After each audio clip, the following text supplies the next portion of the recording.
সবাই কেমন আছেন? আলহামদুলিল্লাহ অনেক ভালো আছি। চলে আসলাম আজকে তেলের পিঠা নিয়ে। আমার পিঠাটা কেমন হয়েছে জানাবেন। তেলের পিঠা না, সেটা হলো ডাল পুরি, মানে সাদা পুরি। আমি তখন যেটা তৈরি করি সেটা দিয়ে চলে আসি আপনাদের মাঝে। তো কেমন লাগলো আমার পিঠাগুলো জানাবেন। আর সাথে তো অবশ্য অন্য পিঠাও আছে।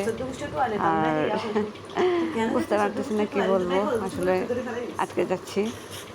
তো আমার পিঠা কেমন হয়েছে জানাবেন। আর আমি তো চট্টগ্রামের বাসায় ভয়েস ছাড়ে আজকে চট্টগ্রাম বাসায় বললাম না, কারণ অনেকটা তো আমার বাসা বুঝতেছে না, আমাকে কমেন্ট করতেছে যে আপু আপনার বাসা বুঝতে পারতেছে না, তাই আমার আবার সাধু বাসা দিয়ে তুলে ধরলাম। তো আমার পিঠাগুলো কেমন লাগছে, কে কোত্থেকে দেখছেন আমাকে কমেন্টের মাধ্যমে জানাবেন। সাথে অবশ্য অন্য পিঠা আসবে, চলে আসবে, এটা আমি ভয়েস দিচ্ছি। আগে ভিডিও করে ফেললাম, ভিডিও করে লিখে দিই, কারণ পরে ভয়েস দেবো সেজন্য। এই যে বেলাবেলি হচ্ছে, বেলাবেলি করতেছি পিঠাগুলো।